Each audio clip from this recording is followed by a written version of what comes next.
भाई यदि तुम्हें प्रियालाल की प्राप्ति करनी है, संसार चक्र से मुक्त होना है, तो मेरी बात मान लो। संगम त्यक्त्वा, किसी का भी संग न करो। भगवत प्रेमी महात्मा ये किसी में नहीं आते हैं। ये तो जब प्रभु द्रवित होते हैं, कृपा करते हैं, तब ये संग मिलता है। जब द्रवहि दीन दयालु राघो तो साधु संगति पाई। या कहें अन्य किसी का संग नहीं, या तो असंग और या भगवत व्रत धारण करने वाले महात्माओं का संग। ये बड़े बड़े महापुरुषों के आदेश हैं।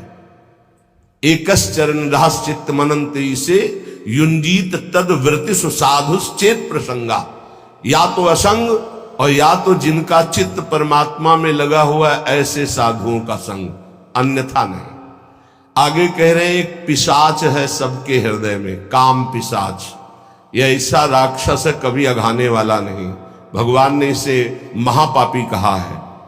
और ये महासनो, बहुत खाने वाला लेकिन कभी ना घाने वाला, अर्थात भोगते भोगते मर जाओ पर कभी तृप्त नहीं हो सकते।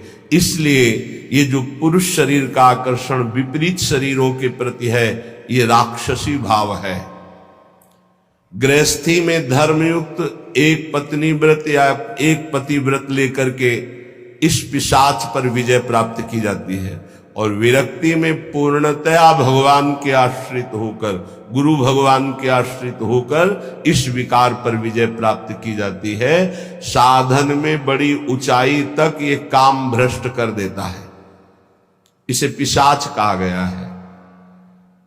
जैसे किसी ने पूछा था कि शास्त्रों में लिखा है नरकस्य नारी, लिखा हुआ है, तो क्या स्त्री नरक है? उसका अर्थ तुम कैसे जानोगे जब भजन नहीं करते? उसमें लिखा हुआ है कि जो तुम्हारी काम भावना स्त्री के प्रति गंदी है ना, तुम्हें नरक ले जाएगी। भगवान ने कहा है त्रिविधम नरकस्येदम द्वारम नाशन मात्मनः कामः क्रोधा तथा लोभा तस्माद् त्रयम् त्यजेत्। तुम उनमें मां भाव, देवी भाव ये नहीं कर सकते हो। तुम उनमें भोग्य भाव करोगे तो नरक पहुंचोगे। ये लिखा है नरकस्य नारी। जो नारी के प्रति काम भोग की भावना से देखता है सब माताओं बहनों की तरफ, उसका नरक जाना निश्चित है। अशुभ गति को व्यभिचारी प्राप्त होता है।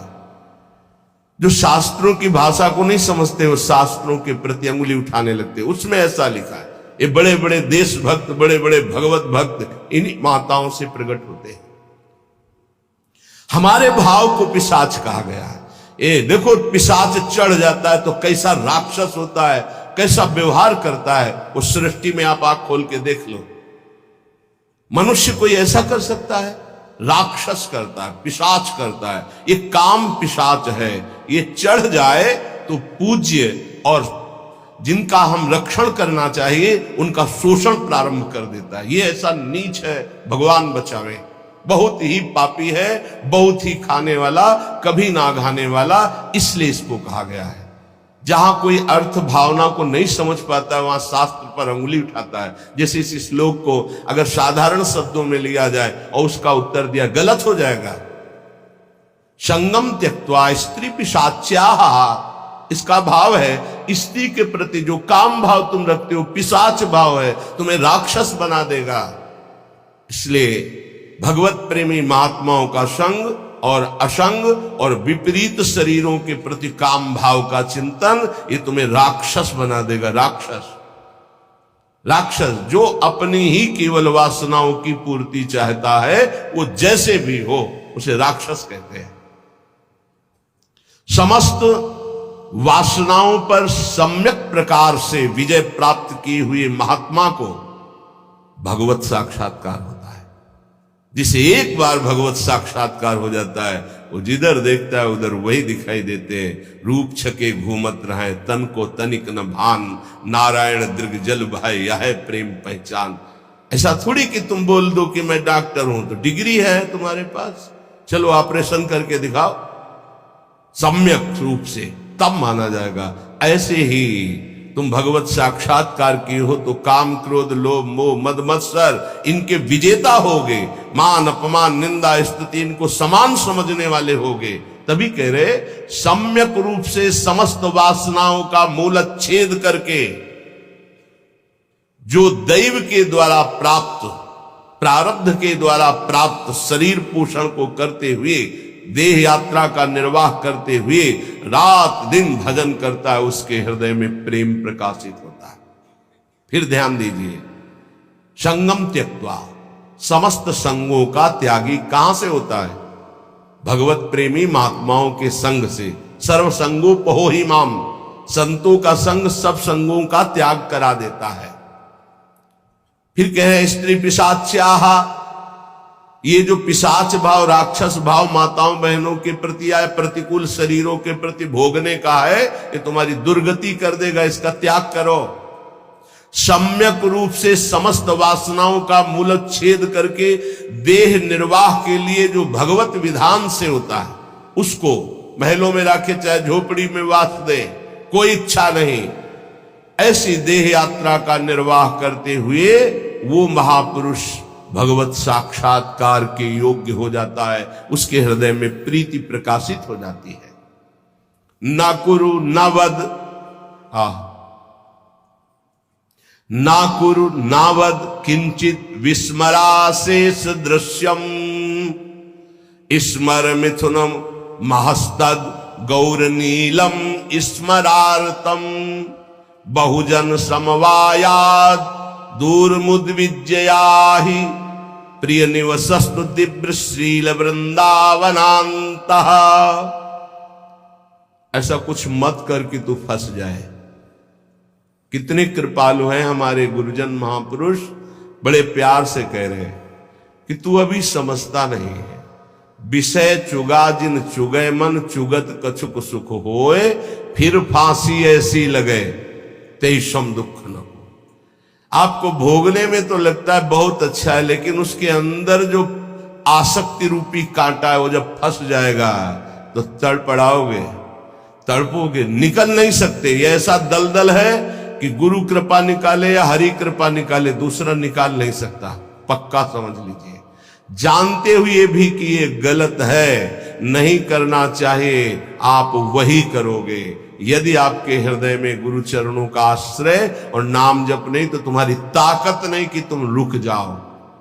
कह रहे ना करो, ऐसा कुछ मत कर कि तू फंस जाए, फिर निकलना मुश्किल हो जाए। श्री जी की कृपा ही निकालती है, ये पक्की बात समझ लो। श्री जी की कृपा निकालती है। जो भरोसे पे है वो कभी डूब नहीं सकता। जो गुरुजनों का भरोसा लिए वो कभी नहीं डूब सकता है। विश्वास रखो, चाहे जितना पतित हो गया हो, चाहे जितना नीचे गिर गया हो, एक दिन वो चमकेगा। जैसे नाव बहुत बढ़िया है लेकिन खेवैया नहीं है, तो नाव जर्जर हो और खेवैया चतुर हो तो निकाल ले जाएगा, विश्वास करो, निकाल ले जाएगा। माना आप साधनहीन बहुत पतित हो लेकिन गुरुदेव का आश्रय ले लिया। बहुत बड़े महापुरुष श्री संत पलटू जी बहुत बड़े नाम जापक रहे, बहुत बड़े नाम जापक, रात दिन उनके हृदय में नाम चलता। पूज्यपाद उड़िया बाबा जी विशेष आदर करते थे श्री पलटू साहब का। वो कह रहे नाव मिली केवट नहीं, कैसे उतरे पार, कैसे उतरे पार, पथिक विश्वास न आवे। महापुरुषों के वचन बहुत ध्यान से सुनिएगा। नाव मिली केवट नहीं, कैसे उतरे पार, कैसे उतरे पार, पथिक विश्वास न आवे। लगे नहीं वैराग्य यार, कैसे कह पावे। मन में धरे न ज्ञान, नहीं सत्संगति रहनी। बात करे नहीं कान, प्रीति बिन जैसी कहनी। छूटी डगमगी नाही, संत को बचन न माने, मूरख तजे विवेक चतुरई अपनी आने। पलटू सदगुरु शब्द का तनिक न करे विचार, नाव मिली केवट नहीं कैसे उतरे पार। बहुत बढ़िया नाव मिल गई है भवसागर से पार होने के लिए मानव देह, लेकिन सदगुरु वर्ण नहीं किया, फिर तो नाव पार नहीं हो सकती, क्योंकि खिवैया ही नहीं है। सदगुरु रूपी खिवैया मिल जाए तो जर्जर नाव को भी पार कर दे, अर्थात कितना भी पतित नीच क्यों न हो महान बन जाए।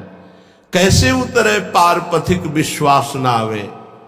अये संसार सागर से पार जाने वाले पथिक, तुझे विश्वास ही नहीं है कि गुरु रूपी खिवैया ही संसार समुद्र से पार करता है। लगे नहीं वैराग्य यार कैसे कह पावे। हरि रूपी मित्र को कैसे तुम प्राप्त कर सकते हो यदि गुरु से अनुराग नहीं और संसार से वैराग्य नहीं। मन में धरे न ज्ञान नहीं सत्संगति रहनी, जो सत्संग सुनते हो मन में धरते नहीं हो वैसी रहनी नहीं है। तो बात करे नहीं कान प्रीति बिनु जैसे कहनी, लाखों बातें करो बातन प्रीति न होई सखीरी। बातों से काल पर विजय प्राप्त नहीं कर सकते, बातों से माया पर विजय प्राप्त